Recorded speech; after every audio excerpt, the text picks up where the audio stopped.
Programme में एक बार फिर खुशामदीद। बात हो रही थी मौजूदा सियासी सूरत हाल, माशी और आइनी बहरान के हवाले से। हुकूमत चीज़ें बेहतरी की तरफ ले जाने की कोशिश कर रही है और कहा यह जा रहा है कि अब सऊदी कंपनियों के साथ मिलकर छोटे कारोबार भी शुरू किए जाएंगे और इसमें इंटरप्रेन्योरशिप का मौका मिलेगा पाकिस्तानी नौजवानों को, जो कि बहुत अच्छी बात है। और जो बेरोज़गारी है उसके ख़ात्मे के लिए और ख़ास तौर पे एक स्टार्टअप के लिए इस तरह के की यूथ को सामने लेकर आना चाहिए। और ये जो अपॉर्चुनिटी है नौजवान नस्ल को बड़े पैमाने पर मिलनी भी चाहिए। सूबाई हुकूमतें भी और वफाकी हुकूमत भी इसके ऊपर काम करे तो चीज़ें मज़ीद बेहतर हो सकती हैं। दूसरी तरफ नवाज शरीफ को दोबारा मुस्लिम लीग नून का सदर बनाने की तैयारियां हो रही हैं और ये फ़ैसला इसलिए भी किया गया है कि मौजूदा हालात के अंदर चूँकि इस वक्त मुस्लिम लीग नून के ऊपर बहुत ज़्यादा हुकूमती टीम के ऊपर बहुत ज़्यादा प्रेशर है। उस प्रेशर को हैंडल करने के लिए चूँकि ख़ुद मियां नवाज शरीफ साहब की जो एक्टिविटीज़ हैं, अगर वो पार्टी के हेड भी नहीं होंगे और प्राइम मिनिस्टर ज़ाहिर वो नहीं बने, तो ये सारी चीज़ें मैनेज करना और फिर उनकी जो खुद एक्टिविटीज़ हैं वो बड़ी महदूद हो जाती हैं और पंजाब तक ही महदूद होते हुए हमें नज़र आए। चूँकि वो मरीम नवाज़ का साथ ज़रूर दे रहे हैं, लेकिन किसी भी फेडरल सतह पे जो एक्टिविटीज़ हो रही हैं उसका हिस्सा बनते हुए हमें नज़र नहीं आ रहे। तो अब पार्टी ने ये फ़ैसला किया है कि अब 11 मई को इसके ऊपर बाज़ाब्ता ऐलान इसका हो भी जाएगा। तो ये सारा अमल, ये इसका फ़ायदा पॉलिटिकली ख़ुद मुस्लिम लीग नून को कितना होगा और महंगाई और जो एक सियासी दबाव है, चूँकि दूसरी जमातें प्रोटेस्ट करने जा रही हैं, तो इस वाले से मज़ीद बात करें कि हमें ज्वाइन किया है जनाब डॉक्टर सुराब सरकी साहब ने, सीनियर सियासतदान है, सीनियर रहनुमा है पाकिस्तान पीपल्स पार्टी के। डॉक्टर साहब खुश आमदीद कहते हैं आपको शो में। बहुत शुक्रिया, बहुत शुक्रिया। डॉक्टर साहब किस तरह देखते हैं सियासी तौर पे डेवलपमेंट्स बहुत ज़्यादा हो रही हैं, प्रोटेस्ट भी हो रहे हैं और जलसे जुलूस भी हो रहे हैं। कुछ दिन पहले ही इस मौलाना फजल रहमान साहब ने यहाँ कराची में बड़ा ज़बरदस्त जलसा किया। पाकिस्तान तहरीक इंसाफ बाज़ाब्ता जलसे करने जा रही है, जलसे जुलूस रैलियाँ प्रेशर बिल्ड कर रहे हैं। आप समझते हैं कि अब हुकूमत बेहतर है, माली तौर पे भी चीज़ें बेहतर हो रही हैं और अब स्टेबल है, चूँकि साथ ही साथ आज हमने देखा कि जो सुन्नी इत्तेहाद कौंसिल की मखसूस नशिस्तें थी जो दूसरी सियासी जमातों को देने का फ़ैसला था वो मुअत्तल हो गया है। तो प्रेशर बिल्ड होगा, आने वाले दिन सियासी तौर पे और ज़्यादा गर्म होंगे। देखें, बात यह है कि पाकिस्तान की बदकिस्मती है कि आप जब भी कोई हुकूमत आती है तो ये सिलसिला जब से ही हमने देखा है, जमहूरी हुकूमत होती है तो फिर अपोजिशन जो भी होती है उसका ये काम होता है किसी न किसी तरीके से उसी हुकूमत को डिस्टेबलाइज किया जाए। नतीजतन जो है मुल्क को बहुत बड़ा नुकसान होता है। अब बिल्कुल आप सही कह रहे हैं, और अगर पॉलिटिकल अनस्टेबिलिटी रहेगी, ये जरदारी साहब ने भी अपनी स्पीच में कहा जब उन्होंने एक अपनी आईनी जिम्मेदारी पूरी करते हुए असेंबली के अंदर कहा कि आप सब मिलें, मिलकर बैठे हैं, मुल्क की जो सूरत है वो बहुत ख़राब है और उसमें वक्त का तकाजा यही है कि पॉलिटिकल स्टेबिलिटी होनी चाहिए। तो ऐसी सूरत हाल अगर रही तो मेरे ख्याल में वो मुल्क का भला नहीं होगा। और आप सही कह रहे हैं, अगर अनस्टेबिलिटी हुई तो उसमें बहुत ठीक, सारे तो मसाइल डॉक्टर साहब पैदा इसमें होंगे। इसमें ये बदकिस्मती नहीं रही 2008 से 2007 में मोहतरमा बेनज़ीर भुट्टो पाकिस्तान आती हैं, फिर बदकिस्मती से उनकी शहादत हो जाती है, उसके बाद इक़्तिदार आपके पास आता है। वो इलेक्शन थे जिनके ऊपर एटलीस्ट धांधली के इल्ज़ाम नहीं लगे इस तरह के जो आजकल, यानी 13 फिर 18 और अब इन इलेक्शंस के अंदर लगे। कुछ ही अर्सा गुजरा था आपके ख़िलाफ़, चूँकि एक पूरी कैंपेन अदलिया मुहिम चली और उसके एक ब्लैकमेलिंग फैक्टर शुरू हुआ। फिर यूसुफ रज़ा गिलानी साहब को घर जाना पड़ा। 2013 में हमने देखा कि मियां नवाज शरीफ साहब को मैंडेट मिला, उसके ऊपर 4 हलकों से बात चली और आखिर पैनामा पे आके उसका ख़िताम हुआ। 18 में पीटीआई को हुकूमत मिली, उसके ऊपर भी यही इस तरह की चीज़ें थी कि उनको जो मैंडेट है वो मिला नहीं, दिलवाया गया, जितवाया गया। अब मौजूदा फॉर्म 45 और 7 का मसला है, और वो तो काकड़ साहब कल इंटरव्यू दे रहे थे तो उसमें जो उन्होंने बातें की वो एक नया पिंडोरा बॉक्स है और वैसे भी कोई मानने को तैयार नहीं। तो ये एक मजाक नहीं बन गया ये सारी चीज़ें, और एक एक पूरी स्ट्रगल है, इसको आप इस तरह नहीं कह सकते। यानी 2007 से पीछे चले जाएं और इवन मिसाक जमहूरियत से स्टार्ट करें अगर हम, तो ये सारी चीज़ें ये तो बसात ही लपेटी जा रही है। अब बाज़ार शायद किसी एक आध सियासी जमात को वक्ती फ़ायदा नज़र आ रहा होगा कि चलें ठीक है, एक प्रेशर किसी एक जमात के ऊपर है, दूसरी जमातें इंजॉय कर रही हैं, लेकिन ओवरऑल अगर आप इसको सिनेरियो इसका बिल्ड करें और फिर आने वाले दिन देखें तो आप नहीं समझते कि ये चीज़ें तो तमाम सियासी जमातों के हाथ से निकल रही हैं। बिल्कुल आप सही कह रहे हैं, इसमें कोई शक नहीं है। और इस तरह की सूरत हाल जो आप बता रहे हैं, ये सूरत हाल अपनी जगह पर मौजूद है।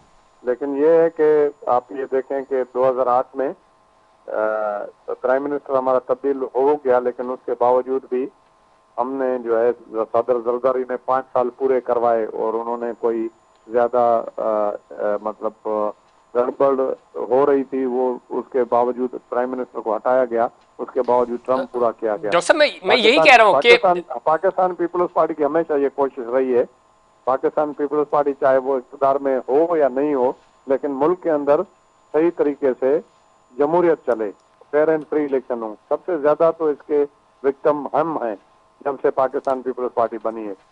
तो हमने तो हमेशा ये आवाज बुलंद की है कि फेयर एंड फ्री इलेक्शन होने चाहिए और जो भी पार्टी जीते उसको इक़्तिदार मिलना चाहिए।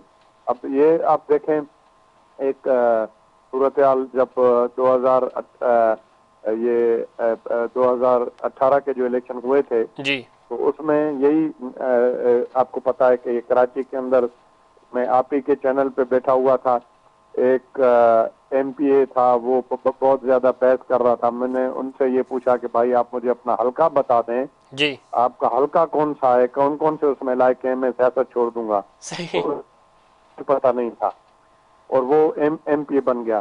तो ये अगर मतलब इस तरह के इलेक्शन मुल्क में होंगे तो उसमें फिर ये है कि हुकूमतें भी कमजोर होंगी और वो ब्लैकमेल भी होंगी, और जो अगली अपोजिशन है वो अगर कोई तहरीक चलाएगी तो वो उसमें एक उनकी आवाज में दम भी होगा। तो इन सब जितने भी मसाइल हैं उनका यही हल है कि मुल्क के अंदर फ्री एंड फेयर इलेक्शन करवाए जाएं और उस पर कोई उंगली नहीं उठाए। बदकिस्मती से जब भी इलेक्शन होते हैं, आपको पता है कि कोई इलेक्शन ऐसा नहीं है जिसको पाकिस्तान की जो पार्टियां हारी हैं उन्होंने तस्लीम किया है, और वो एकदम इलेक्शन होता है वो हलफ ही नहीं उठाते हैं।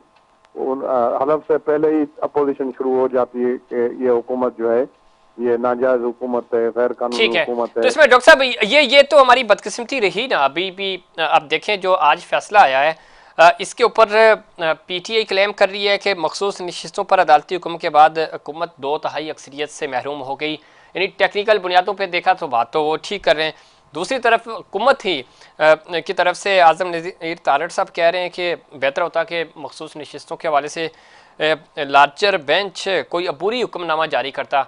तो ये अभी भी वही कन्फ्यूजन है जो माजी में थी। ये हुकूमत चल पाएगी नहीं चल पाएगी, एक तलवार लटकी रहती है, लटक रही है। 18 में भी यही था, पीटीए के लोग 5-6 वोटों की बर्तरी से उन्होंने हुकूमत कायम की हुई थी, और वो आपने देखा कि कैसे पीछे मैं सफर में था, फेसबुक पे मैंने ये थोड़ा बहुत देखा है, मुझे सही डिटेल इसका फैसले का पता नहीं है। मुअत्तल किया है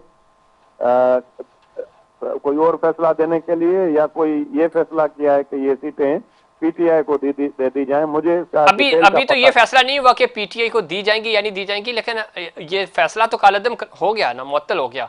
तो अब मुअत्तल होगा तो अब मजीद इसकी तशरीह होगी, चीज़ें होगी। इसी के ऊपर आज़म नज़ीर तारड़ साहब कह रहे थे कि बेहतर होता कि एक फैसला, अबूरी फैसला सुनाया जाता कि ठीक है ये सीटें आप किस जमात को दी जाएंगी, नहीं दी जाएंगी, रिवर्स हो गई हैं। हाँ, वही मैं समझना चाह रहा था ना, क्योंकि मैं भी मतलब सीनियर पार्लियामेंट्रियन हूँ और इतना तो हमें भी पता है। बिल्कुल, तो लेकिन डॉक्टर साहब आप नहीं समझते कि इस अमल से मजीद कंफ्यूजन पैदा हो गई ना? अब वो लोग हैं या नहीं है जो मखसूस नशिस्तों पे जीत के। बात यह है कि आप ये देखें ना, यहाँ पर जो है ना इतनी मतलब जो फैसले आते हैं और इस तरह की जो सूरत हाल होती है, आप पूरी दुनिया के अंदर देखें इस तरह बिल्कुल नहीं होता है जिस तरह हमारे मुल्क में जितनी मतलब जो कन्फ्यूजन है वो किसी मुल्क के अंदर इतनी कन्फ्यूजन नहीं रहती। उसकी जिम्मेवारी जाहिर है, उसमें सब जितनी भी पॉलिटिकल पार्टीज हैं और इस्टेब्लिशमेंट है, हम हैं, और अगर ये खुदा न खास्ता या कोर्टें हैं इवन, अगर इस तरह की अनस्टेबिलिटी पैदा करेंगे तो आप सही कह रहे हैं, तो फिर मुल्क कैसे आगे आगे बढ़ेगा।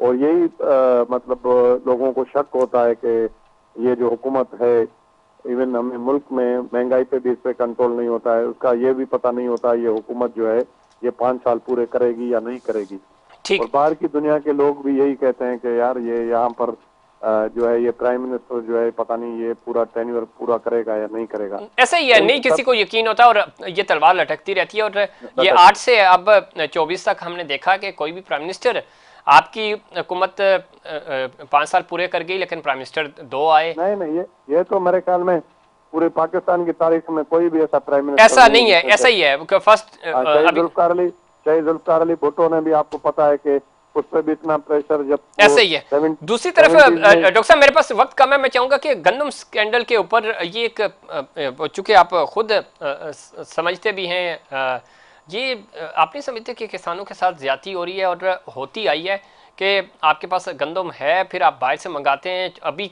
काश्त हो रही है चाहे पंजाब हो या सिंध हो, तो जो मुकामी किसान है उनके साथ ज्यादती नहीं है। और इस तरह के जो ये इस पे तो आप मुझसे बात मतलब ना करवाएं तो अच्छा है। बहुत बड़ा जुल्म किया है केयरटेकर गवर्नमेंट ने। हमारे पास इजाफी गंदम थी, यूक्रेन से उन्होंने गंदम मंगवाई है, और अभी आप सूरत हाल पंजाब की देख लें, सिंध की देख लें, हम इतनी प्रिक्योरमेंट कर नहीं सकते, गवर्नमेंट नहीं कर पाती। और जो हमारी गंदम का हाल है वो आप खुद अंदाजा करें। मैं तो आप ये अपने प्रोग्राम में आप ये रिकॉर्ड के तौर पर रख रहे हैं। अब जो मैं किसानों से या जो भी जमींदार हैं जो मतलब गंदम उगाते हैं, जी जी वो ये कह रहे हैं कि हम आइंदा गंदम उगाएंगे ही नहीं, क्योंकि उसमें खर्चा इतना है कि वो उनको अपना ठीक। खर्चा भी तो पूरा हालिया नहीं मिल अगर रहा है। डॉक्टर साहब इसके ऊपर मैं खुदा न खास्ता नेक्स्ट ईयर उन्होंने गंदम नहीं उगाई जी तो फिर तो बहुत बड़ा बुरहान पैदा हो जाएगा मुल्क के ठीक। अंदर। तो अभी आप क्या समझते हैं, अगर जो मुकामी जितने भी किसान हैं, तो पहले तो कहा जा रहा था कि 4-4 हज़ार पे मन सेल आउट हो जाएगी एक बोरी आप गंदम की, तो आपको लगता है कि इतने में बेच पाएंगे या इससे भी सस्ते नहीं, दामों? बिल्कुल। अभी अभी तो गंदम जो है वो उसके जो गवर्नमेंट का रेट है 4,000 रुपए, अब जो है ना वो जो है वो गिर के तकरीबन 3,2800 तक आ गई है। और वो भी कोई लेने को तैयार नहीं है, चूंकि नहीं नहीं, लेने को तैयार नहीं है। सही कह रहे हैं आप। बहुत बहुत ज्यादती है। और ये हुकूमत, बहुत अब ज्यादा, ज़ाहिर है इसके ऊपर बिल्कुल तहकीकात होनी चाहिए। बिल्कुल होनी चाहिए। बहुत बहुत बड़ी ज्यादा। बहुत शुक्रिया डॉक्टर सराब सरकी साहब। इसके ऊपर हम आने वाले दिनों में आपके साथ एक तफसीली प्रोग्राम भी करेंगे। और ये एक बहुत जेन्युइन इशू है और ज़्यादती है कि ऑलरेडी आपके मुकामी किसान इतनी अच्छी गंदम प्रोड्यूस कर रहे हैं और आप एक साजिश के तहत इतनी बड़ी गंदम इंपोर्ट कर लेते हैं। मुकामी ताजरों को भी नुकसान हो रहा है और मुल्क पाकिस्तान को भी। इस पर मज़ीद बात करेंगे और ख़ास तौर पे ब्रेक से वापस आएंगे तो बात होगी 9 मई का जो सानिया था पाकिस्तान की तारीख का, एक स्याह बाब। 1 साल मुकम्मल हो चुका है। इसमें हमने क्या, इस स्याह बाब तो था ही था, लेकिन इस पस मंज़र में क्या कुछ होता रहा उसके ऊपर बात करेंगे, लेकिन उससे पहले कमर्शियल ब्रेक।